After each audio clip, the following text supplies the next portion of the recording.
Hey everybody, and welcome to my brief overview and ranking of the Set 3 Pack-O games. Now, if you're not familiar with Pack-O games, they are the size of a gum packet, essentially.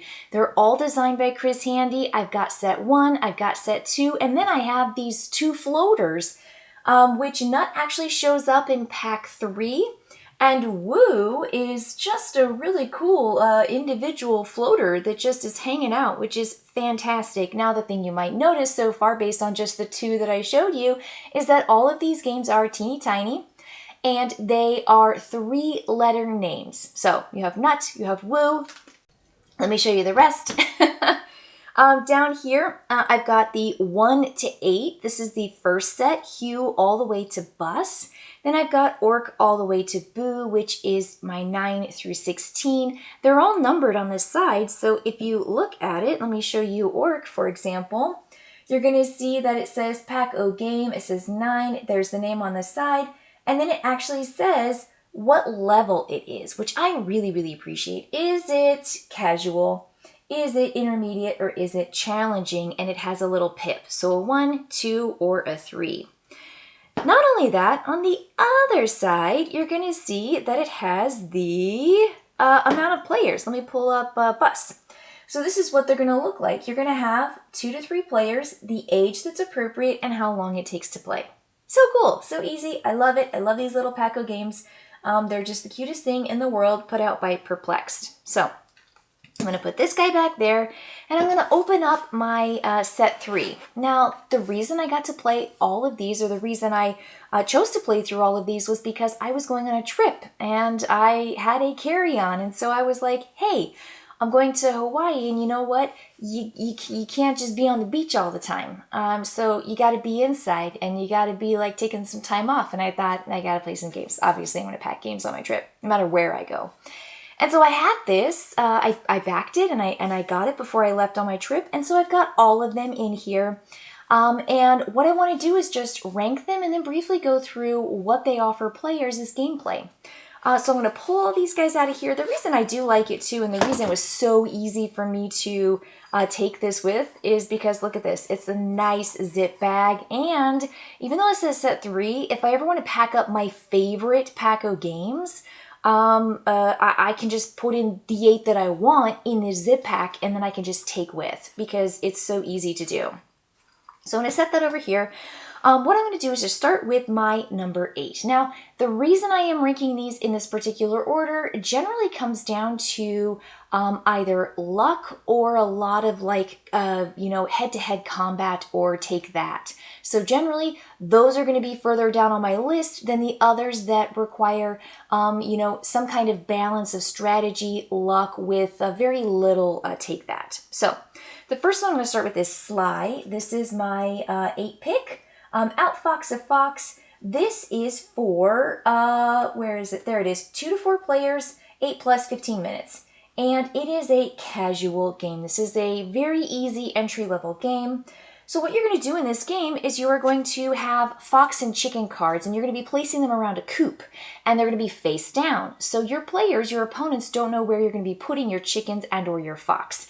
And there are a variety of things you can do on your turn, like guess where someone's fox is, or essentially gobble up or flip over cards, and if a fox is there, it's going to eat the highest chicken, and then you're just going to keep playing your cards out until essentially the entire coop is filled, and then you're going to score up points. So the one reason why this is kind of lower on my chart or my list is because it didn't necessarily feel that dynamic. When I played with 2, perhaps it needs more. Maybe a 3 or 4 player game would be a little bit more dynamic. But we were kind of like trying to double deceive each other, and we kind of were thinking very similarly, and it just didn't feel like that much of a game, and more of just a place down a card and wildly take a stab at something. So Slide for me is my number 8. I'm going to move on to my next one. This is number 7. This is Yet.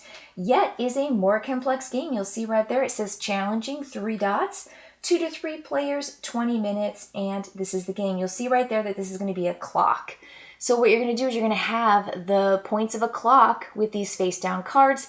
that have all the 12 numbers on it, but not in the order of a clock. So for example, the 6 may not be at the 6 o'clock spot. It might be shuffled into, let's say, the 1 o'clock spot. Players are going to have ships, and they're going to drive their ships around clockwise or counterclockwise. There's also going to be this drafting where you are looking at cards that are your action cards, and you're going to pick one and then pass it to the player to your left. And then they're going to take a card from there and then pass that deck on. So you have 3 actions to pick 2 of whenever it becomes your turn. You play an action card and do what it says, flipping over cards, moving your ship, perhaps peeking at cards. And what you want to do is collect the clock numbers as it goes around, but you can only collect a clock number if it is that time or earlier. So the clock moves in a normal fashion from 12 to 1, 1 to 2, 2 to 3, but those numbers aren't in those spaces. So you can collect a 3 card on the clock face if it is 3 o'clock in real time. It definitely is more complex and really interesting, but boy is it about that luck of the draw with those action cards. You can set yourself up for some great opportunities, and they never come to fruition. And so I felt like the luck of the cards and the draws was pretty wild. It was a really big swing, and so for all the strategy placed into the game, it didn't necessarily play out. That's my 7. I'm going to move on to Far. Far is going to be my number 6.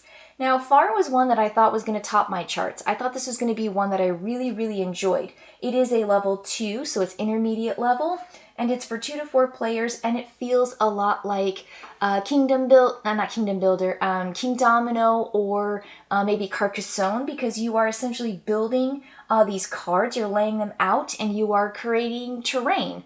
And the really interesting thing about this is you're playing from one perspective of the board, so as long as from your edge, you can see a terrain type and it is 6 or fewer, you are going to count it.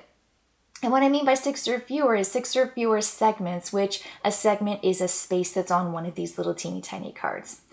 Now, the thing that made this lower down on the chart was because players can swoop in the last minute and kind of destroy one or more several of your terrain scorings, which takes you from 6 points to none points. And so there's a lot of take that right at the end, and it kind of encourages you to be cruel, and everything you've been building up just kind of gets destroyed, and it's not as fun as I wanted it to be, because I really like the core mechanics. Very, very interesting. The next one is Mad. Mad is a 3 level, so that's going to be your challenging level. And it's for 3 to 4 players, so I had to play this when I got back from my trip since there were only 2 of us. And this has a really, really fascinating system of trick-taking, where cards you're taking are negative or positive points, and you essentially want to get as close to 0 to win. And it's a fascinating game. It has a lot of kind of ups and downs, and I find myself putting it kind of right in the middle here because I really enjoyed it. It may not get played as much because it is only a 3 to 4 player game, but it doesn't have as much of the kind of wild, ranging outcomes or luck or take that as the other 3. So I find it comfortably right there in the middle of really enjoyable kind of trick-taking game with a real twist to it, with the negative points and the positive points, and wanting to essentially take tricks but balance them out. A -4 balances out a +4, for example, down to 0. All right, I'm going to move on to my number 4. This is Urk. Urk is a 2. It's going to be that kind of intermediate game, 2 to 4 players, and you've got these symbols, and these symbols have a variety of like further symbols inside of them, because they're going to be numbers inside of some symbols, and there are going to be some starbursts inside of other colors. And what's really cool is you've got your hand of cards that you're playing either into the collective area that you're building up, and there are rules to play down your cards where you cannot cover so many symbols at once with one card, and you're looking at the largest collection of colors. So if you have blue out there in the center and it scores up 6 points, what you have to do to get those 6 points is save a card or two in your hand to play down into your scoring pile. And players are going to be alternating a scoring pile with the collective pool. So when you try to build something up in the area, you want to claim it. You don't want to allow your progress to be gained by other players. It's a really, really fascinating game. I liked it a lot. I think it's going to scale well up to 4. And I found Urk to just be really delightful despite the name Urk. Okay, moving on to Bog. This is my number 3. Bog is super adorable.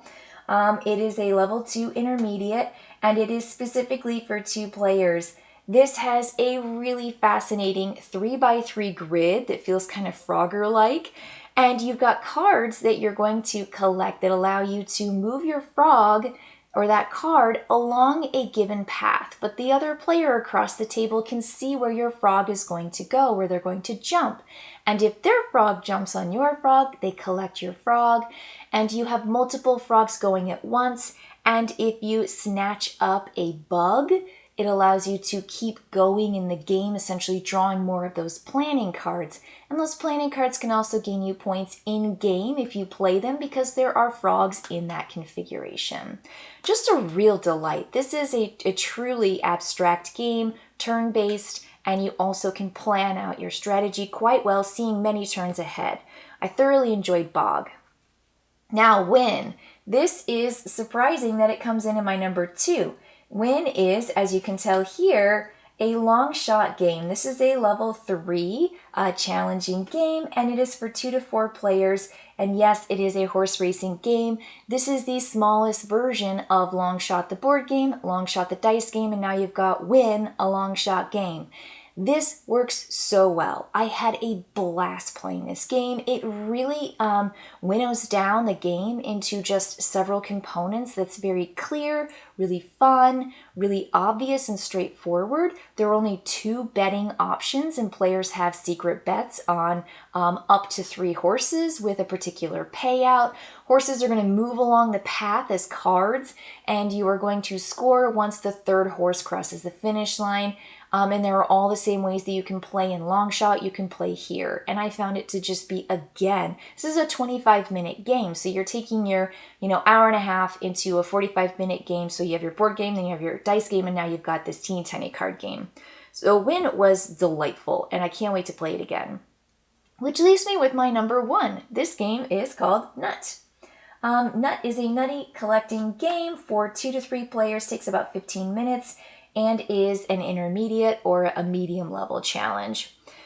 And this game is really cool because you're building up your trees and you essentially are collecting nuts of different colors, and you also are hopefully collecting squirrels. And your squirrels are going to allow you to multiply those collections, and you are simply going to add up your largest connected or orthogonally touching nuts in a variety of trees that you're building in front of you. But the cool thing about this game is that the mechanic is that there are certain columns of cards that are available for players, and the lead player for that turn is going to take 1 card, and then the opponent has to take the remaining card in the column that that player just took from. So what you're doing on your turn is you're selecting what you want, but you know exactly what you're giving your opponent. And that's the really, really cool strategy, and that's the planning part of it, which I found just delightful. I really, really enjoyed Nut. That tension and that competition was just right without any of that, take that or, devastating anyone else's game. I'm still working for me, but I'm also trying to not help you as much as you would if it were your turn to pick first. So these are going to be the games. That's going to be the order. Let me see if I can sneak these over here. Oh, right, there it is, from 8 all the way to 1 up here. I will say, though, that this is just a real true delight. It was so fun to play through these, and like I said, I'm just going to pack in my little zip pack. Love it.